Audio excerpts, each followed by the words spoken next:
জান্নাত দেওয়ার মালিক কে? ওগো মা তুমি এ ধরনীর শ্রেষ্ঠ নিয়ামত, তোমারই পদ তলে রয়েছে জান্নাত। ওগো মা তুমি এ ধরনীর শ্রেষ্ঠ নিয়ামত, তোমারই পদ তলে রয়েছে জান্নাত। এই ধরনী থাকতো মাগো ফুল পাখিহীন, এই ধরনী থাকতো মাগো মায়া মমহীন, যদি না পেত তোমার, যদি না পেত তোমার মায়ারি হাত, যদি না পেত তোমার মায়ারি হাত। ওগো মা তুমি এ ধরনীর শ্রেষ্ঠ নিয়ামত, তোমারই পদ তলে রয়েছে জান্নাত, মায়েরই পদ তলে রয়েছে জান্নাত। আল্লাহ যাদের মা আছে খেদমত করে জান্নাতে যাওয়ার তৌফিক দাও, বলে আমিন। কারণ মায়েরা সন্তানের জন্য সবচেয়ে বেশি কষ্ট করে, ঠিক কি না? আপনাদের কষ্ট হচ্ছে? খুব বেশি সময় আর নেব না, অল্প কিছু সময় ইনশাআল্লাহ। ছোট্ট একটা রাসূলের হাদিস, রাসূলের জীবন থেকে ছোট্ট একটা গল্প বলি। আল্লাহ রাসূল সাল্লাল্লাহু আলাইহিস সালাম মসজিদের মধ্যে থেকে আল্লাহ নবী ঘরে আসলেন। ঘরে আসার পর দরজা বন্ধ করে ঘরে ঢুকলেন। একজন মহিলা আসলো, তার বাচ্চা দুইটা। আয়েশা সালাম দিল, আসসালামু আলাইকা ইয়া রাসূলুল্লাহ, আসসালামু আলাইকা ইয়া হাবিবাল্লাহ। আম্মা জান আয়েশা তিনি ঘরের দরজা খুললেন। খোলার পর দেখলেন একজন মহিলা, খুশকো খুশকো চেহারা, অনেক দূর থেকে মনে হলো মহিলা আসছে, পেটে খুব ক্ষুধা। আম্মা জান আয়েশা বলেন, কি খেতে দেব? আমার ঘরে তো কিছু নাই। আম্মা জান বলেন, আমার ঘরে 3টা খেজুর ছিল, আমি ওই 3টে খেজুর ওই মায়ের হাতে দিয়ে দিলাম। মা, সুবহানাল্লাহ, মা বাচ্চা দুইটাকে 2টা খেজুর দিল, আর মা নিজে একটা খেতে যেও না খায়া আবার হাতে রাখলেন। বাচ্চা 2টা খেজুর খাওয়ার পর বলল, মা তোমার খেজুরটা দাও। মা নিজে না খায়া ওই খেজুরটারে 2টা ভাগ করে 2টা সন্তানকে দিয়ে দিলেন। সুবহানাল্লাহ। আম্মা জান বলেন, আমি আল্লাহ নবীর কাছে চলে গেলাম, ইয়া রাসূলুল্লাহ, ইয়া হাবিবাল্লাহ, ও আল্লাহর নবী, কি আমি দেখলাম? এই পৃথিবীতে মা তার সন্তানের জন্য এত বেশি কষ্ট করে, নিজে না খেয়ে সন্তানদেরকে খাওয়ায় দেয়। ও আল্লাহর নবী, এই মহিলার ব্যাপারে, এই মায়ের ব্যাপারে আপনি কি বলবেন? আল্লাহ নবী বললেন, জি, মা তার সন্তানের জন্য এত কষ্ট করে, আরে দুনিয়ার কোনো স্বার্থ নাই। মা একজন এমনই একজন মানুষ, আরে পেটে ক্ষুধা থাকতো মা মিথ্যা কথা বলে। সন্তান যখন বলে, মা তুমি একটু খাও, মা বলে, বাবারে আমার ক্ষুধা নাই। অথচ মায়ের পেটে ক্ষুধা, কারণ মা যদি খাবারটুকু খায় তার সন্তানের পেট ভরবে না। এই জন্য মা বলে, বাবারে তুই খা, আমার পেটে ক্ষুধা নাই। মা এমনি করে অনেক জায়গায় সন্তানদেরকে সব সময় মা নিজের জীবন দিয়ে হলো সন্তানের জন্য চেষ্টা করে। আহারে আল্লাহ নবী বললেন, মা সন্তান পেটে থাকার কারণে 10টা মাস পর্যন্ত মা খেতে পারে না, মায়ের বড় কষ্ট হয়। আল্লাহ নবী বলেন, 10টা মাস পর্যন্ত রোজা রাখলে যেই সওয়াব হয়, আল্লাহ রাব্বুল আলামিন ওই সওয়াবটা আমার মায়ের আমলনামায় আল্লাহ রাব্বুল আলামিন দিয়ে দেয়। নবীজি বললেন, শুধু তাই না, 10টা মাস সন্তান পেটে থাকার কারণে মা ঠিক মতো রাতের বেলা ঘুমাতে পারে না। সন্তান পেটের ভিতরে ঢুসা মারে, লাথি মারে, গোতা দেয়। আমরা তো ছোট পেটের ভিতরে বুঝি নাই, কিন্তু মা বেদনায় ওঠে বসে দাঁড়ায় আর ঘুমাতে পারে না।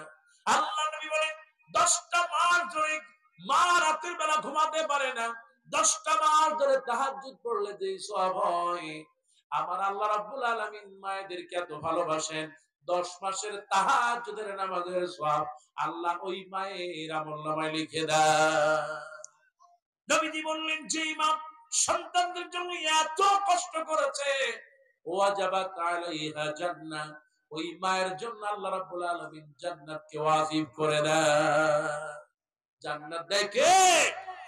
কিন্তু আজকাল মায়েদের দিকে তাকাইলে শয়তানও বলে, আল্লাহ আমারে শয়তান বানাইলা কা, এইটা বড় শয়তান। কথা ঠিক কিনা? মহিলারা অনেকে আলহামদুলিল্লাহ, অধিকাংশই ভালো, আলহামদুলিল্লাহ। দুই চারজন কিছু মহিলা আছে রাস্তাকে দিয়ে হাঁটলে মনে হয় যে আরে এ তো শয়তানদের ঘটনা, কাপড় চোপড় ঠিক নাই, পারলে পুরুষের ঠেইলা তারপরে বাজারের মধ্যে চলে যায়। কি বাজারে পুরুষ বেশি না মহিলা বেশি? আপনাদের এলাকায় আল্লাহ কয় এই তো দুনিয়া ধ্বংস হয়ে যাচ্ছে। বাজারে আর মাজারে, মাজার আছে এলাকায় নাই কিন্তু অনেক জায়গায় মাজার, মাজার খুব গরম, বাচ্চা হয় না মাজারে চলে যায়, আগরবাতি মোমবাতি দেয়, ছাগল মানত করে, খাজা বাবার কাছে যায় সেজদা দেয়।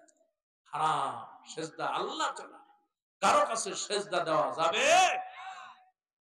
আমার ভাইরা, আমার মায়েরা, এই জন্য তামাম পৃথিবীতে মায়েদের মর্যাদা অনেক বেশি। আল্লাহ মায়েদের মর্যাদা আরো বাড়াই দিয়ে বলি আমি। ভাইরা আমার, কয়েকটা আমলের কথা বলি। যেহেতু আমি 4 বছর আগে মসজিদটা দেখছিলাম একরকম, এখন দেখতেছি আর এক রকম। আপনারা তো মসজিদে যান, আলহামদুলিল্লাহ কন। যারা আলহামদুলিল্লাহ কন না তারা মানে মসজিদে যান নাই নাকি?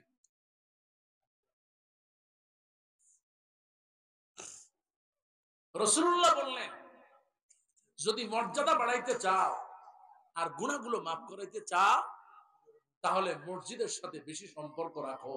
মর্যাদা বাড়াই দিবে কে? গুনাহগুলো মাফ করবে কে? কোন সুবহানাল্লাহ। আমার ভাইরা, আরশে আজিমের নিচে ছায়া পাবে ওই ব্যক্তি যে বেশি বেশি মসজিদে যাবে। সুবহান। আমরা তো মসজিদে যাই, আমরা জুমার দিন দেখি কত মানুষ আছে যখন সালাম ফিরায় তখন আইসা আল্লাহু আকবার, আসসালামু আসসালাম, কি আছে না নাই? সব শেষে আসে মসজিদে।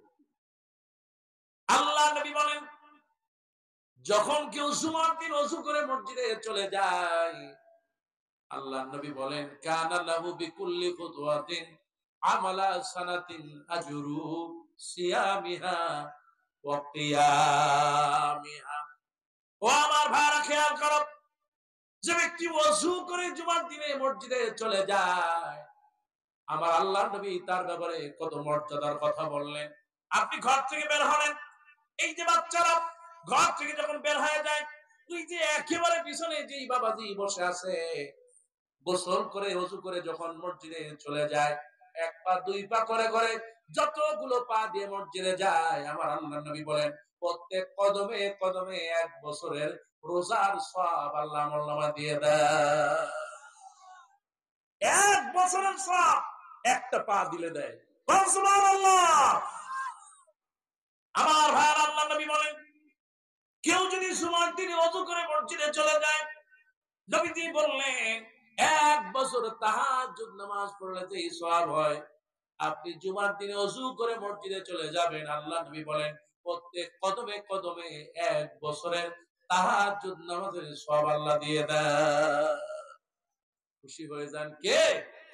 আমার ভাইরা, আমার বোনেরা, মা তোমাদেরকে বলবো সন্তানদেরকে আগে মসজিদে পাঠায় দাও, খুশি হবে কে? ঘরের ভিতরে যদি 2-4 টাকা 5 টাকা যা দান করা আছে প্রত্যেক জুমায় কিছু দান করবেন। ছেলেটাকে বলবেন বাবা রে এই টাকাটা ধর, যখন ওই যে মসজিদের কাতারে যখন দান বাক্সটা চলে যাবে বাবা, এই টাকাটা তুই মসজিদে দান করে আমার ছোট্ট দোয়া করে দি। আমার ভাইরা, আমার মায়েরা, আপনার সন্তানকে যদি মসজিদে মুখে আপনি করতে পারেন। আর আমি যখন বাইতুল্লাহ হজ করতে গিয়েছিলাম, হঠাৎ করে দেখলাম একজন মানুষ বসে আছে, 2-3টা বাচ্চা খেজুর দিতেছে, জমজমের পানি মানুষকে বিতরণ করে। আমি বললাম বাইরে কি কারণে আপনি এদেরকে দিয়ে বিতরণ করতেছেন?